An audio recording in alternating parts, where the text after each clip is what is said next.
Assalamu alaikum, everyone. Let's just get right into it. So, Bismillah ar-Rahman ar-Rahim. Alhamdulillahi Rabbil Alameen ar-Rahman ar-Rahim Maliki Yawmiddin. Iyyaka na'budu wa iyyaka nasta'een. Ihdina as-sirata al-mustaqim, sirata alladhina an'amta alayhim, ghayri al-maghdubi alayhim wa lad-dallin. Bismillah ar-Rahman ar-Rahim. Allahumma shrah li sadri wa yassir li amri wahlul 'uqdatan min lisani yafqahu qawli. Okay, so I want to just start by giving a little background since this is the first live stream that we're having on YouTube, and I'm really excited that we've migrated over to YouTube because all my videos are here and we can have everything in one place, which is great. So, I've worked very, very hard, alhamdulillah, to be able to get to a point where I can then have these live streams that I basically used to do before I started my company, which is basically to give a halaqa. And just to give you just a little bit of background on where this is coming from, like this Haute Hijab halaqa and, my background with it. Before I started the company, I'm from Detroit. I was born and raised in Detroit, and I was very heavily active with the Detroit youth Muslim community. And in law school, I started a halaqa of my own with high school and college-aged girls that I would lead and give a halaqa to each week. And the reason I did that is because growing up, when I was in high school, I had a weekly halaqa that I attended that really shaped who I was as a Muslim and my identity. And it was so, so important for me that I had that. And when it stopped, I think I was maybe like a senior, I was devastated. I also help run this youth camp in Michigan every year. And that's how it came about, this halaqa that I started in law school with these girls who I helped counsel at camp. I wanted to keep that going post-camp, so that's when I started the halaqa. So it mainly consisted of girls that I had known through that camp, and then it grew. And alhamdulillah, so I kept that up until I got married and moved to Chicago. And then I started the company with my husband, and a huge reason why I started that company was because I still needed to have an outlet to give back to my community, particularly those girls who, for the most part, didn't really wear hijab, a lot of them, and it wasn't even really something on their radar. And for me, I really wanted to help change that because hijab was another passion of mine. I love wearing it. I always have, alhamdulillah. Allah subhanahu wa ta'ala just put this love for hijab in my heart, and it saddened me when girls in our community, didn't even think about wearing it, which was the exact opposite of my experience growing up in high school, where the majority of us wore it, and then there were like a couple that didn't.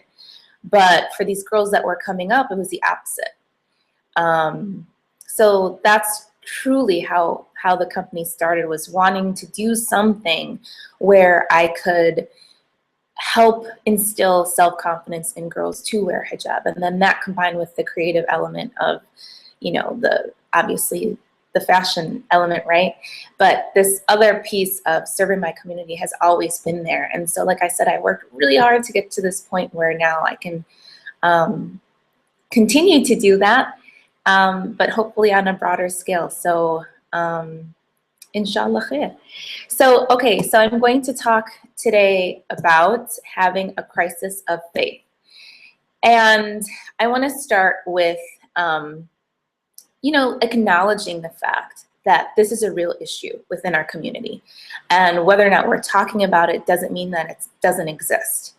Because particularly our youth and those that are older as well, are being bombarded daily with the notion that to believe in religion, to be spiritual is silly, and that it's illogical and it's irrational.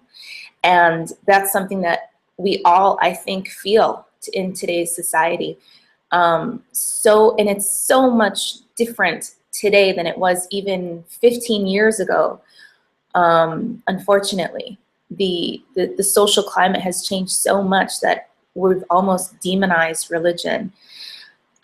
So we have to acknowledge that this happens to even the most religious of people.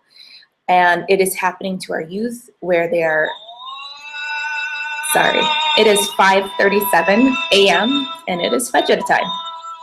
So let me just, sorry.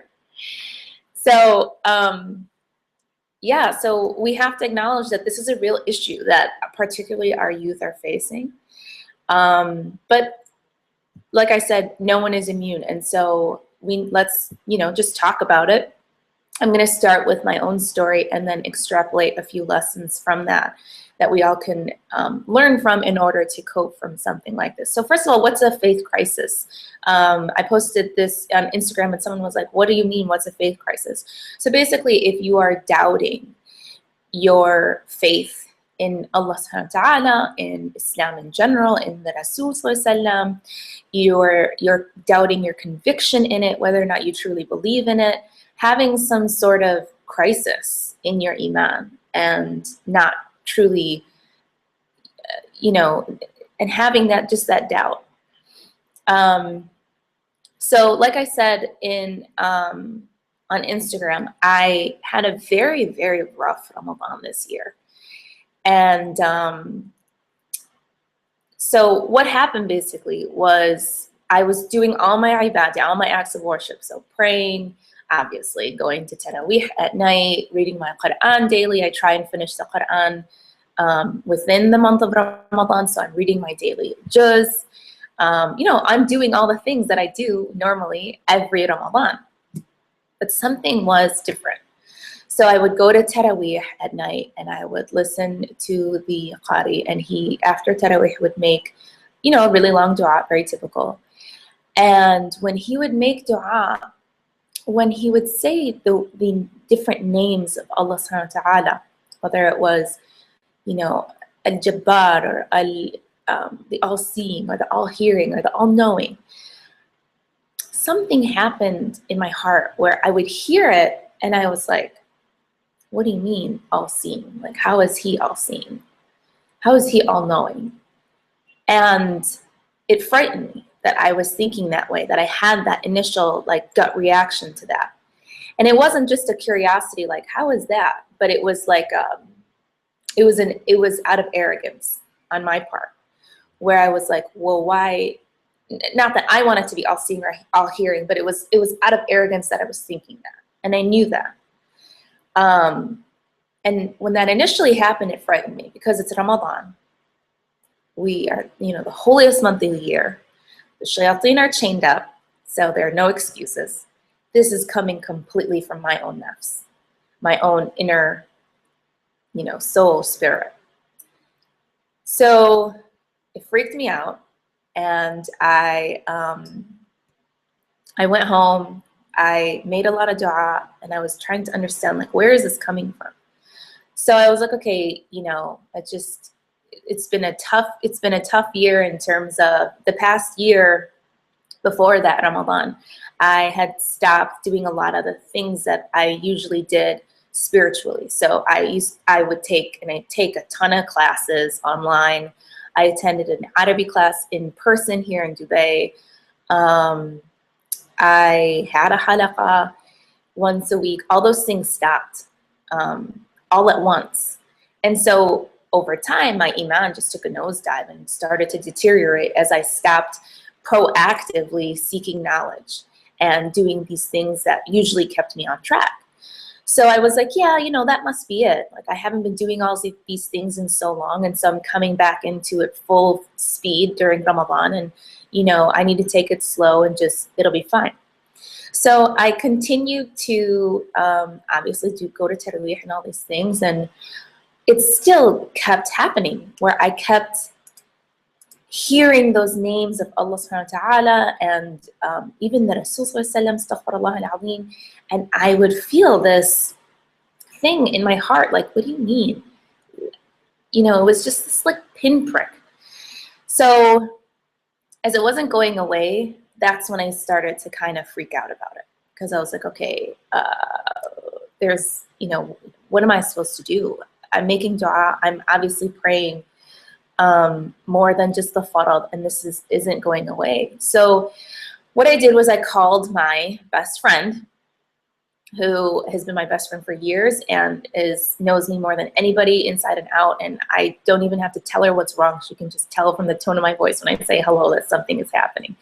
So we talked, and she was like giving me a lot of advice and trying to ask me, okay, well, how did you feel? Why do you think this is happening? And we had a discussion back and forth. And she basically told me that, listen, this happens, and what's going to happen is you're going to get through it.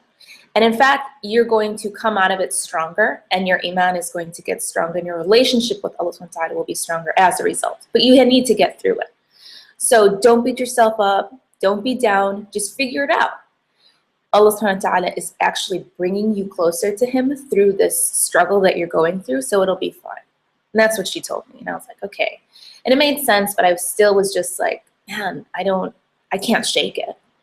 So there was one night where we went to the Grand Mosque in Abu Dhabi, that huge, like, big mosque that you always see in pictures and stuff. And the imam after Tarawih was making a really long dua, and he kept making dua about ikhlas and having sincerity. And I kind of just lost it, because here I am, and the company that I run is very much, it's called Haute Hijab. It has a religious undertone, and and I like to think of myself as a religious person and somebody who people can turn to with religious questions or struggles. And so and I got so choked up, and I really just started crying when he kept making this dua about ikhlas, and to increase us in sincerity and ikhlas, because I felt like that's what I was lacking, was I didn't have the sincerity that I wanted to think of myself as a religious person, or devoted, or connected to Allah, or whatever. However, clearly, there was an issue. So, I tried to figure things out. I did a lot of soul searching. I was thinking, like, okay, what's going on? Here are the weaknesses that I have. Here are the diseases of the heart that I know that I have, and that I know that I need to work on. Here's what's happened in the past year. So all those things were happening. I was trying to figure out, okay, exactly what is going on. Now, unfortunately, the very last 10 days, the best days of the month, I could not pray.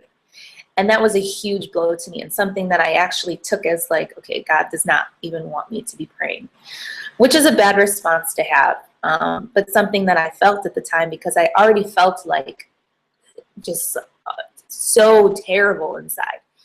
But regardless, I still, made a lot of dua. And one thing that I did that really, really helped was I was reading the names of Allah subhanahu wa ta'ala over and over and over again.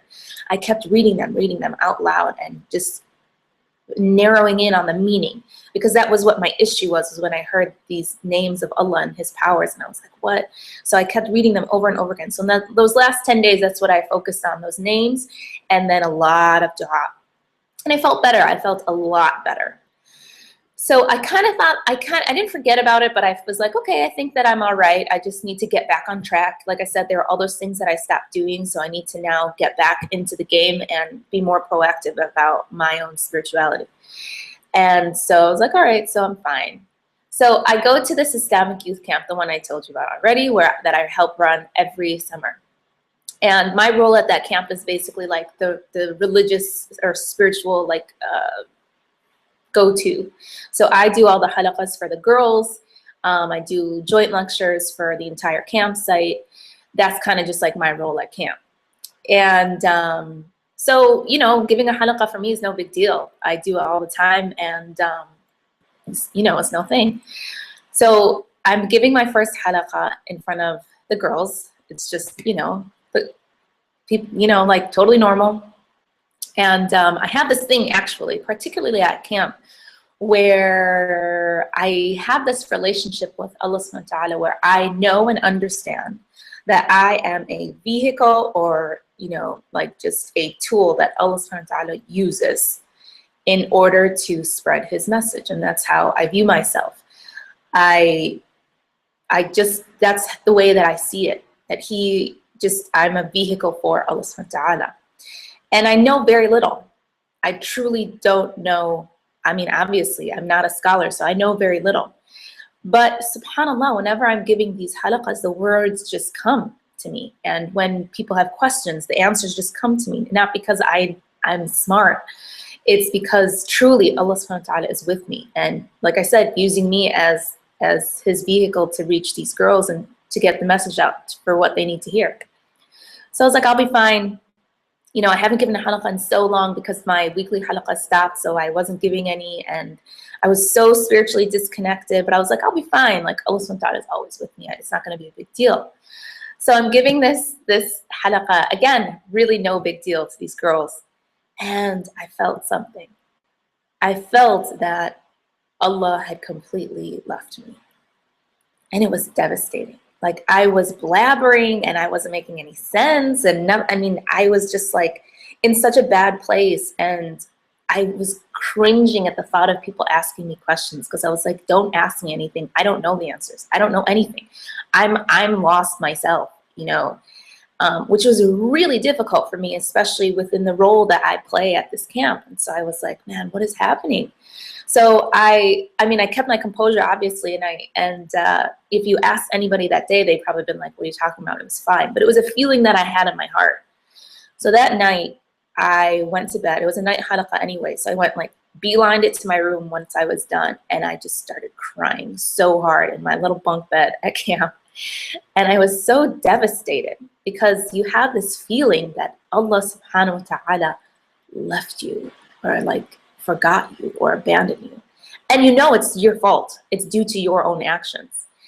And that sincerely freaked me out, because this was one thing that I knew I had this skill.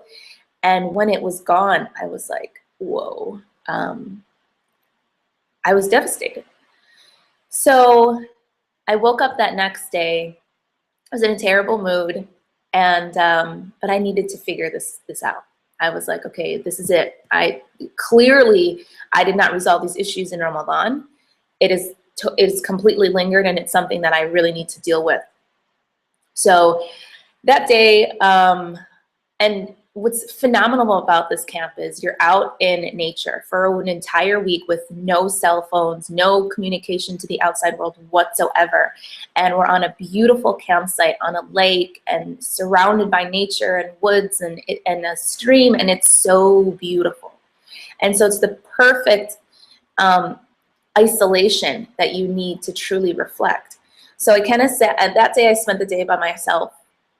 And I was sitting looking out against the water, and I was doing some true, real, like honest soul searching and thinking about my deficiencies and where I went wrong and what has happened over the past year. And something came over me where I was like, I need to get into the masjid right now and start praying. And so I made my way over to the masjid, and I immediately just got down in sujood. And I was crying, and I was just opening my heart to Allah subhanahu wa ta'ala, and I said these words, and when I said them, it was a huge burden that was lifted from my shoulders, and I just immediately felt a sense of relief. And what I said was, in the past year, I have fooled myself into thinking that I'm serving you, when all I've been doing is serving myself. And I don't know, and even just saying it right now is getting me emotional. And I don't know why it was so hard to say those words out loud. But the second that I said them, it was like I said, this like something was lifted. Like, because I said it with sincerity. And I knew it all along. I knew it. I knew that was the case, but I was in denial. I wasn't allowing myself to believe it. I was like, no, I'm fine. Look at all these great things I'm doing. Everything is fine. But when I truly, truly admitted to it openly and opened my heart to Allah subhanahu wa ta'ala, and I wasn't in denial about it, and it was so sincere, that's when I felt, okay, I can breathe. And I just looked up, and I saw this like little white butterfly flying in the mosque. And I was like, okay. And just like side note about me, I have this thing with butterflies. My whole life I've just been fascinated with butterflies. It's like a thing. So when I saw it, I was like, oh my God, like, is that a sign? What is happening? And I was like, no, that's not a sign. Like, if it was really a sign, it would be like a beautiful, like, orange monarch butterfly, because those are my favorite butterflies. So I was like, that's not it. So I forgot about it. And then I left and I went to go talk to one of my really good friends. And I also realized that I needed to let this out because it was inside of me, and I had kind of gone through stuff. Right? I need to talk to somebody about this. So I took her to the side and we went out walking, and I was telling her and I was crying and I was like, here's what's happened to me the past year, and here's what happened to me, and hold on, and here's what just happened to me 2 seconds ago. And we're talking, and you know, she shares her own experiences, and we're walking back to the campsite, and then I see that, and she goes, look. And it was this like little tiny baby like monarch butterfly. And I was like, what? And in my head, I was like, man, what if that's a sign? And I was like, no. I'm so selfish. I'm like, no, that's not it. If God was really showing me a sign, he'd show me like this, you know, like a real butterfly. So we're walking back, and as we're walking, there it was, this just like huge, beautiful butterfly that was just fluttering in my face. And just like, you know how butterflies are, they like, especially when you come close to them, they're flying around and they never like just flutter in one spot. It was just there in all its glory, just fluttering in one spot. And I saw it and I stared at it and I just started crying, because I was like, I was so selfish that I wouldn't take the first one as a sign, like God is here. And when I saw that, and it was like he continued to give and continued to give even when I didn't even deserve it. And I saw that, I'm so sorry I'm getting emotional, but when I saw it, I was like, I felt like God had returned. And it was such an overwhelming feeling, because I felt almost as if I didn't deserve it, but at the same time, so relieved that I had this back. And so, yeah, subhanAllah. So later that week, I gave, you know, more lectures and halaqas, and I was back on track. I felt much better. I mean, obviously after, I was rusty because it had been so long since I had done it, but I felt him with me and I felt his presence. And, and truly it was a crazy experience that I went through that I honestly never thought I would. Having this like doubt or you know, something in your heart that's making you feel like everything that you believed in your whole life, you're like, what do you mean? So so that's kind of my story and how I got through it. But I want to extrapolate you know, some lessons out of it that we all can take and then bring to our own lives and those who are struggling, and advice that we can give to others who need help. So first and foremost, you need to know yourself. And this is something that I talk about all the time, of knowing yourself and who you are and what you believe in and what your core values are. If I hadn't known myself and taken the time to truly understand who I am in every sense of the word, I don't think that I would have been able to identify the fact that I was having the issue to begin with. I knew that there was an issue because I knew myself. I was praying and I wasn't feeling it.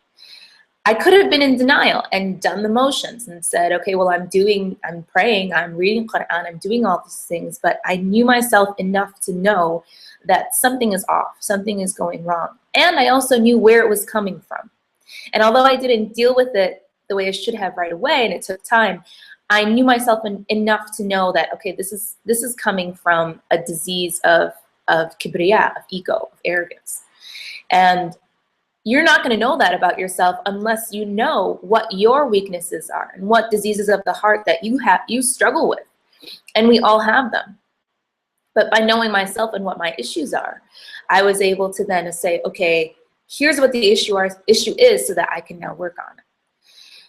The second thing is having a support system. That support, so I had my best friend that I called, and subhanAllah, what she said was so right. And at the time when she said it, I was like, okay, Dee, yeah, this is probably a good thing that it's happened to me. Like, what are you talking about? But she was so right, because what happened was God put me through this severe test, probably the strongest test of my faith I've ever been through. And not only did I overcome it like she said I would, but I came out of it stronger, and it strengthened my iman. Until this day, I think back on that series of events almost every day. In fact, later on that week, or maybe that same day, this girl came into our cabin at camp, and she was like, look what I found. And my friend that I told you I talked to while I was at camp, she was like, Melanie, come here, come here. And I was like, what? And then I looked in her hand, and it was like a monarch butterfly wing. And I was like, where did you get that? And she's like, I found it on the soccer field. And I was like, can I have it? And she was like, yeah, take it, I guess. It was like, whatever, like this dead butterfly wing. So I have it, and it's like right here actually, and I look at it every day, and it reminds me that number one, I'm fragile and I can't take anything for granted, and number two, that I had this experience and what I learned from it. So back to the support system. So not only did I overcome it, like my best friend said, but I became stronger as a result. My conviction in Allah subhanahu wa ta'ala strengthened. My iman was stronger coming out of it. So having that support is so important. Somebody that you can turn to, whether it's a friend, whether it's family, whether it's your husband, whatever it is, having that support is so important, because you know what? At the end of the day, we don't have to go through it alone. And it's much easier for us to turn to others who can then give us the message that we need to hear. And when she told me that, it was reassurance to me, because I was feeling the exact opposite of like hope, or, you know, this is good. God loves you. He's testing you. What I felt was God has left me, and I've been, you know, such a bad servant or slave of Allah subhanahu wa ta'ala in the past year that he's forgotten about me, and I don't deserve his favors or his blessings. So having that support is super, super important. Number three is that isolation or that reflection. And I truly believe that I didn't overcome this in Ramadan because I didn't properly take the time to retreat and reflect.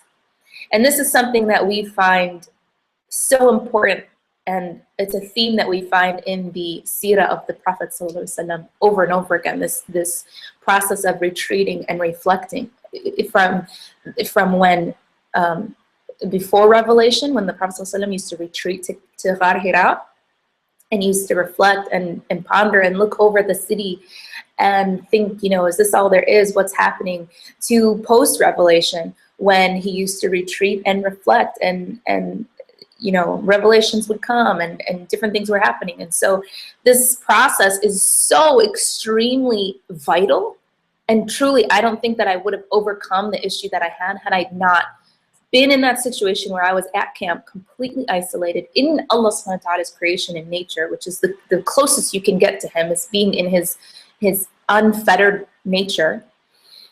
Because, you know, his signs are all around you. I mean, like that butterfly, for example, and you know, just the vastness of the lake and the beauty and all those things that remind you of God, because he's the creator of all those things. So being able to retreat and isolate yourself and truly, truly, truly reflect on what's happening is very, very important. And I think because I didn't truly take the time to do that in Ramadan, I was still working 5 times a day with my day job as an attorney and working on Haute Hijab and everything that I had going on, my husband in the house. I mean, I knew that I was having this issue, but I didn't properly take the time to retreat and understand, okay, where is this coming from? What's happening? So isolating yourself when you find yourself in these times, whether it's a crisis of faith or not, taking the time regularly to isolate yourself from everyone and to reflect. Because you know what, had I in that past year where things had kind of just deteriorated in terms of my iman, had I taken the time to isolate myself and reflect, I would have known, I would have seen the signs earlier that, Melanie, you need to get back on track. But I didn't, and I kind of swept it under the rug, which is something you typically do when you know you're not doing something you probably should be, or you're doing something you shouldn't. And I didn't take the time to to reflect. So that's the third point, isolation and reflection. And number 4, that isolation and reflection is going to do nothing for you if you're not being honest with yourself. And that's the 4th point, and the point that's probably most important is you have to truly be honest with yourself. So the first part, you have to know yourself, right? Okay, I knew what my problem was, but I wasn't being honest with myself. And that's the 4th point, and it's the most vital and crucial point, because if you're not being honest with your weaknesses and your shortcomings, then you're not going to get anywhere. And it wasn't until I put my head on the ground and I said those words and meant them that this burden was lifted from my shoulders. And that wouldn't have happened without being completely honest with myself and stripping myself naked, you know, like in front of Allah subhanahu wa ta'ala. Like there's no barriers. It's just me and him. There's completely unfettered, just this is me raw, and here's what it is. And I wasn't doing that until that moment. So those are the 4 points that I think are really, really important, and that we should take away and think about for our own lives and for anyone that's struggling. And at the same time, hopefully, you know, for yourself, and like I was saying before, it shouldn't need to get to that point. We're all going to have days when we have iman lows, right? There's always going to be times when your iman is higher than other times, because iman is fluid. It's constantly moving, and if you're not making an effort to work on strengthening your iman, then you better believe your iman is weakening. That's just the way it works. So that's understandable. You're going to have highs and lows, but you need to know yourself and be honest with yourself enough to know when you've reached a crossroads and, okay, I need to really stop right here and think about what I'm doing, because, you know, something has happened, and it's not just like an iman low, but this has lasted for quite some time. And as a result, I'm reacting differently to things that I would have before, or you feel yourself just, you know, that connection is weakened. And had I taken the time to, instead of being in denial, taken the time to truly fix those things at their core when they were happening, then I wouldn't have had this huge crisis later on. So before it gets to that point, try yourself to evaluate, okay, what am I doing that I shouldn't? How have I changed? You know, what are things that I have been doing consistently that please Allah subhanahu wa ta'ala that I'm not doing anymore? So, and another thing just about, and I think I said this the last talk, but I'll repeat it again because it's important enough, is that if you don't know what your weakness is, because everyone has one or more, as is the case with me, if you don't know what your weakness is, then you're 1 step behind already. You need to know what that is. I knew what mine is. I know what mine is. And that's why it was easier for me to diagnose the issue. But if you don't first know, okay, what are the diseases of the heart that I have? And just a side note, one of the ways in which I figured out what mine was I took this class called Training the Tongue, Purifying the Heart. It's a Rabata class. I know I like shout out Rabata all the time on my Snapchat and Instagram and stuff. They're a phenomenal organization that has online classes for women led by Anse Tamra Gray.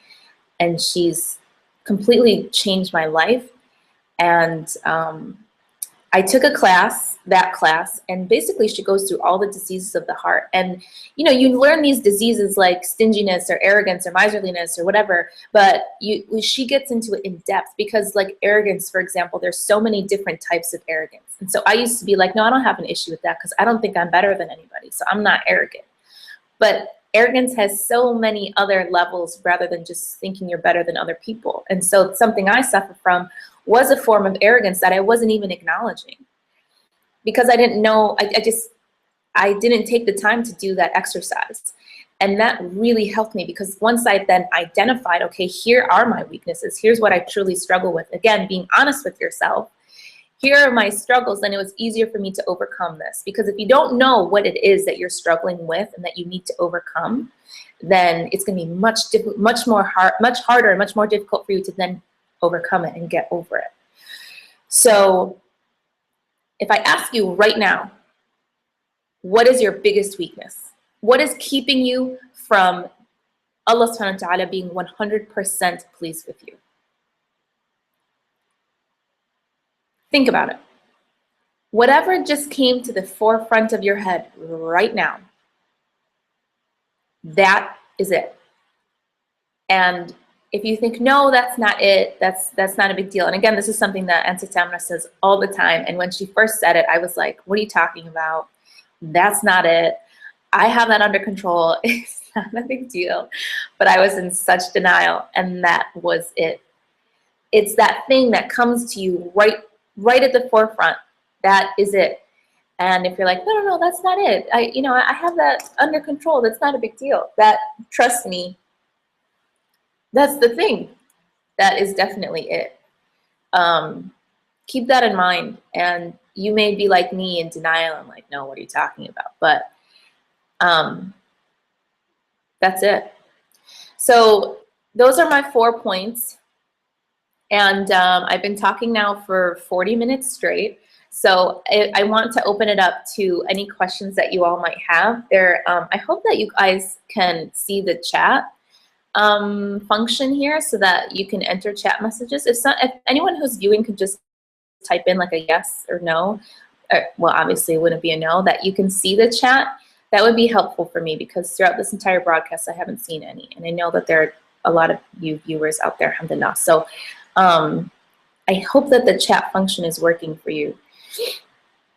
So yeah, if you have any questions about anything that I talked about, go ahead and enter it in there, and then I will address them, inshallah.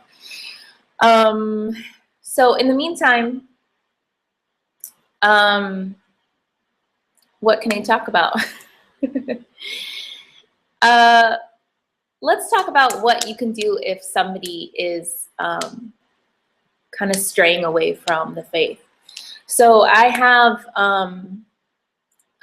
if you may or may not know, I have a lot of non-Muslim family. And I have a lot of family that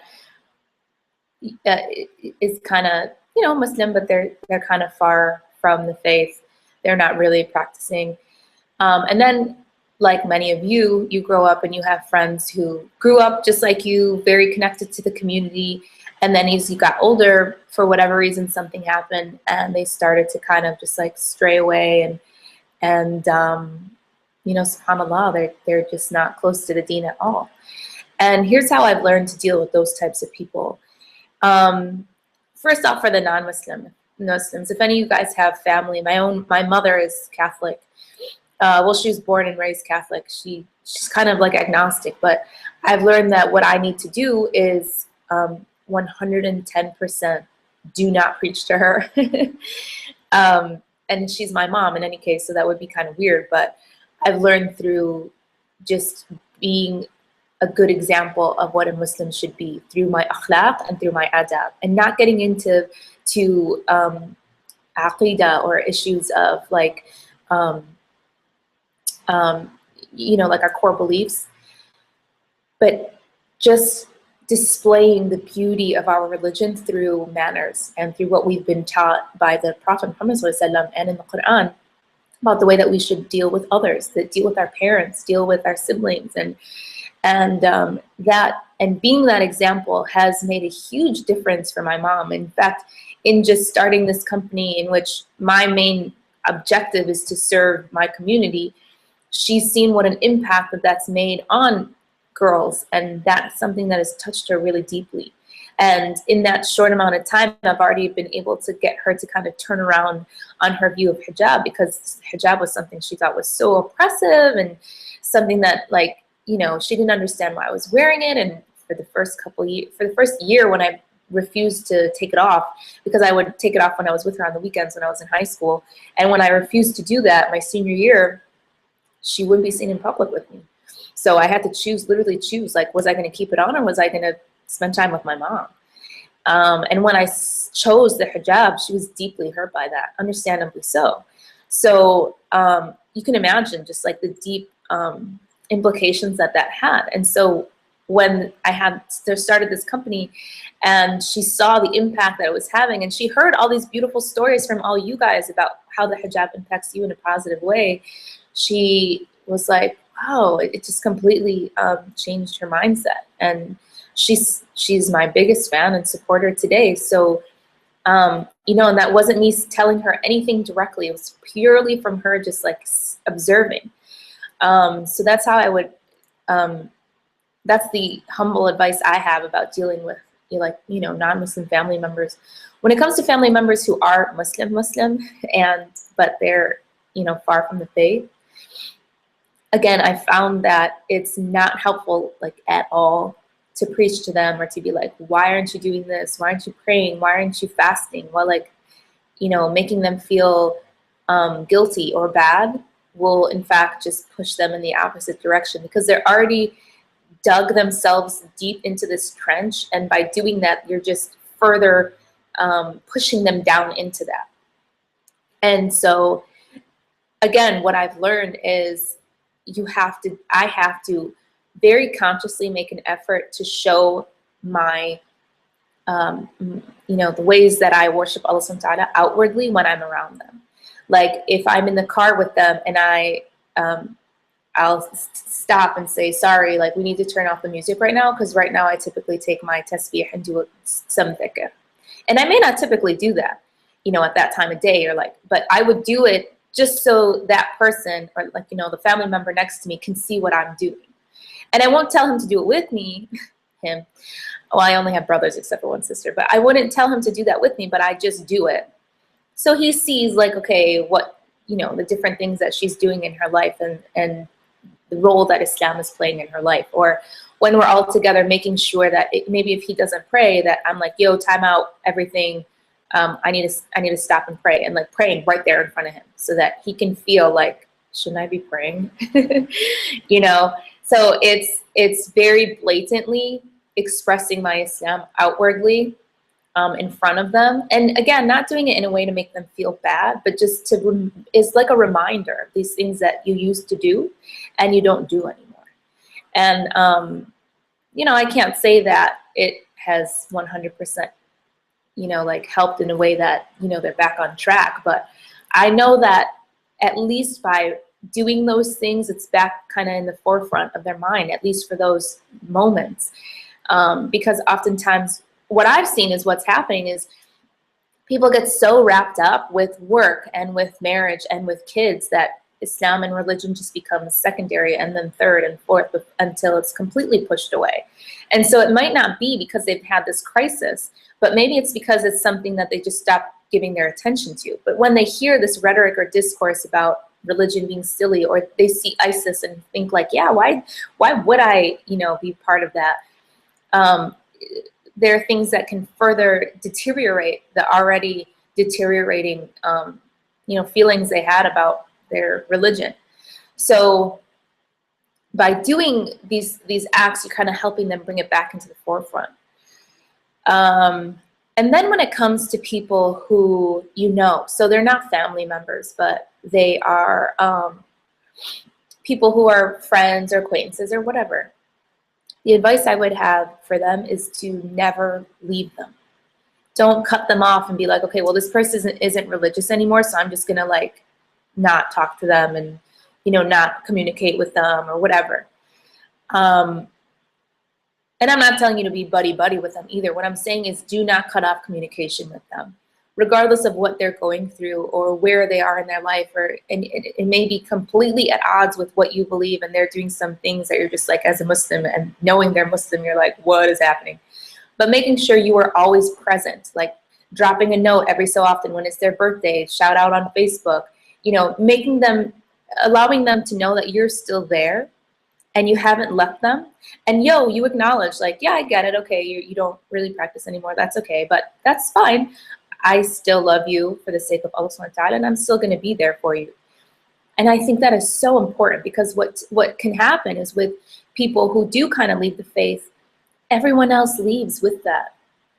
that decision for them to leave. You know, the whole community kind of turns their back on them, and that further inculcates their belief to leave, because it's like, yeah, well, look, I guess these people, you know, like, you know, they're so judgmental that, you know, because I'm not practicing the way that I should, they've completely left me. So it further entrenches their belief to then, you know, be far from the deen. So being present and always reaching out to those people, I think is very important.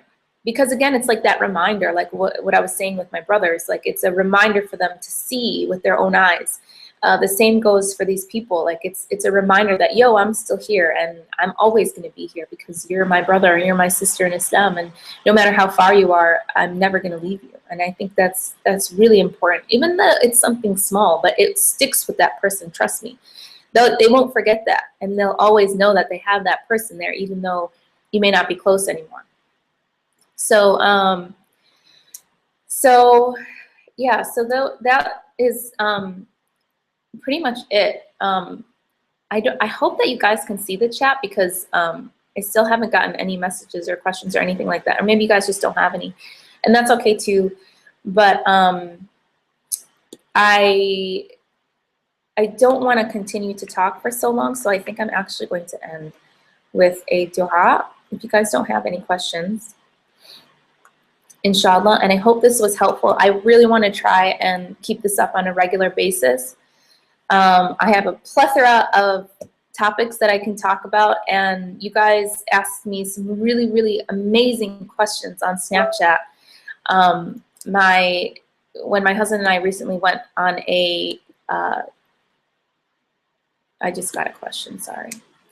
When my husband and I recently went on a trip to Qatar, we basically just asked you guys to ask us questions. It was really silly and wasn't meant to be that deep, and we answered a lot of questions, and that was cool. But a lot of you guys asked some really, really amazing questions, and one of them was this: have you been through a crisis of faith, and what did you do? How did you deal with it? So that's how this came about. And a lot of you guys in there, and I screenshotted them all, so I have some really, really good questions that you guys deserve a longer response to, rather than just like, you know, a Snapchat response. So inshallah, we'll keep it going. I hope to do this once every couple weeks, inshallah. I hope so. So inshallah, this is beneficial. So one question somebody has is, what advice would you give to a hijabi that is finding it very difficult to feel confident or proud after the recent spike in Islamophobia and violence against Muslims, especially women here in the US? Number one, I think you really have to strengthen and have strong conviction in your beliefs. If you don't have that conviction, then you will fly away like a little piece of paper in the wind. Auntie Tamara calls it like cooked spaghetti noodles. Like, you don't want to be a cooked spaghetti noodle, like you'll wiggle here and there with, you know, swaying with like the opinion of the time. When you have a strong conviction in what you believe, then nothing, no matter what, will sway the way that you feel about your faith. So that's number one, working on yourself. Yes, the outside has a lot of deficiencies, but how you react is going to start and depend on yourself. So you have to really, really, truly strengthen your beliefs so that you can, first of all, talk about it. Because a lot of times I feel like we take for granted our Islam, because we're born into it, and this is something we're taught as a kid, and we believe it because we're taught it and we're spoon-fed it, but we don't take the time to truly own that belief for ourselves and scrutinize that belief. And there's nothing wrong with scrutinizing that belief. And until you yourself say for yourself, this is what I believe, and this is the truth. Because until you do that, when people come to you and have, you know, like in college with horrible remarks, or that there's that one kid in class who's like saying really xenophobic or Islamophobic stuff, and you find yourself at a loss and you don't really know what to do, you know, like you'll be lost and you won't really know how to react to these situations. But if you truly take ownership and know what you believe and why you believe in it, you'll be so quick to stand up and be like, actually, X, Y, and Z. You know, so my advice to you is to start with yourself, and I truly believe that this time that we're going through, right now, it is going to make or break our community. Either you're going to become a stronger Muslim as a result, or it's going to break you and you're going to weaken. And hopefully it's going to make us all stronger, because it's going to make us, we're going to have to look deep inside ourselves and discern what we believe. And sorry, I just got so distracted. I just saw all the comments. I guess I wasn't looking in the right place. But yeah. Sorry, so what I was saying is making sure that you do have that strong conviction so that you can speak out about what you believe in, so that when, you know, this violence and that's happening, when it occurs, you know what to say. When it comes to hijabs, to hijabi women and those who are finding it difficult to wear hijab, you know, this isn't what we're going through is not atypical. It's not something that hasn't happened in history before. I mean, if you look at just the seerah of the Prophet ﷺ and the rest of history and everything that's happened to us as a civilization over time, you'll understand that this is nothing new. And so that shouldn't shake your faith in Allah subhanahu wa ta'ala, in Islam. And it certainly shouldn't shake your conviction or your belief in Islam, in hijab. And if it does, then that means that you didn't really have that strong of a conviction in it to begin with, most likely. Because you probably wore it because you were forced to wearing it, or because it was something that was expected of you, or something all your friends did, so you did it. But if you, like I'm saying, if you take the time to own your hijab and wear it because you believe in it, because to not wear it would feel wrong, then whatever is happening around you, whether it's this rhetoric right now, or you find yourself in a situation where there's haram happening all around you, whatever situation you find yourself in, you still feel comfortable in your own beliefs because you know that they're right. So I would really, truly recommend that anyone who's struggling with that, go on to rabata.org, and I'll write it here. Apparently I haven't been in the right chat box. So rabata.org.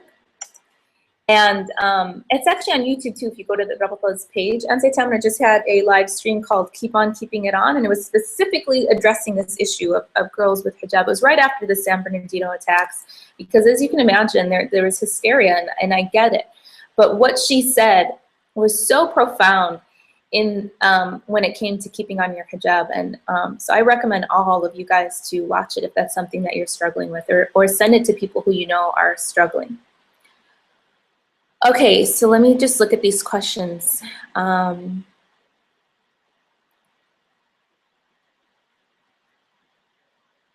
Okay, I'm planning on converting next year, but I'm afraid of the pushback I'm going to receive from my dad's side of the family. Do you have any advice? And thank you, and Jazakallah khair for all of you for the really beautiful and kind comments. I really, truly appreciate that. Alhamdulillah. Okay, so Lovebug 239, that's phenomenal. And I urge you to convert now and not to wait till next year, although next year is around the corner. But you know, tomorrow is not guaranteed for any of us. So I urge you to say the Shahada, even if it's only you and you know the witness that's there, where you testify to the Shahada. And that's okay if you're keeping your faith a secret for that little bit of time because you're afraid of the pushback from your dad's side of the family. But I truly urge you to not to delay. And I completely empathize and can understand being afraid of the pushback, especially in today's time. And the advice that I would give you is, well, you obviously you know your family and how you think they would react. But I think that the best thing to do is to sit down with your family and let the tone be very serious, and you know, like you have something to tell them, and like this is serious and you've thought long and hard, and this isn't a rash decision, and this isn't something that somebody forced you into, and this is something that you are doing for yourself and you want to do and you believe in. And sit down with them and talk to them about, you know, this transition and what you've learned and how you came to it. And have a true and frank I don't know how old you are, but having, you know, an adult to adult conversation with your parents or with your dad, and talking to him about, okay, here's where I am and here's how I feel and here's what I want to do. And if there's pushback, that's okay. And you're probably going to expect some pushback because they're going to need some time. Just like my mom needed time. I put on hijab, and you know how she felt was it was like a distancing. I don't think she really cared about the Islam part, but for her it was like, man, we already don't look alike. My mom is from the Philippines, and I'm mixed blood, so I already don't look like her. And people are like, oh, are you mother and daughter? You know, so it's already difficult for her. And then on top of it, I want to further distance myself by wearing this hijab. So now when people see us, they're going to be like, what's going on here? And for her, that hurt her. And it was something that took her a long time to get over. So it's understandable that they're going to have to need some time. So give them that time. It's going to be your gift to yourself. You'll be 26. Oh, wow. So if they do respond that way, then that's okay. And give them the time to be able to process it. And maybe they're going to be upset. But then you need to come back and deal with them with kindness and be gentle and loving and never be abrasive with them, because that's just going to push them away further. But I would truly understand what the issue is, because like I said with my mom, it was distancing, right? And had I known and truly understood that at the time, I would have worked on further nurturing our relationship so she knew and felt that we were also always very, very close, and no matter what, she's my mom. And you know, I would have done that at the time, but it was something I didn't realize till later. So if you can understand, okay, what exactly is the issue so that you can tackle it? Maybe it's, they just don't know. Maybe it's purely ignorance out of just not knowing what Islam is. Okay, so that gives you a good opportunity to then educate them on what Islam truly is. And again, like I was saying about with my mom, I would don't focus on aqidah or creed. Focus on the elements of adab and akhlaq, which is our manners and our behavior and the way that we're supposed to treat each other, which is that's all Islam is. The Rasul said, I came to you in order to perfect your manners. So, you know, start with those things. How in Islam you're supposed to treat your parents, how you're supposed to treat orphans and the poor and the oppressed and your neighbors and all those things. Educate them with that stuff. You know, that's what I would, if it's a problem of not knowing, that's what I would start with.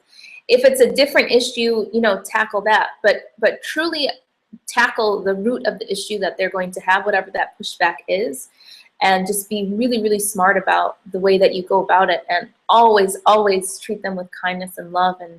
And you know, your parents are heaven lies under the feet of our mother. I mean, our respect and gratitude to our parents is so immense that you know, you need to make a really, really hard effort to make sure that, you know, they're okay with your decision. And if that doesn't happen overnight, that's okay. Give it time.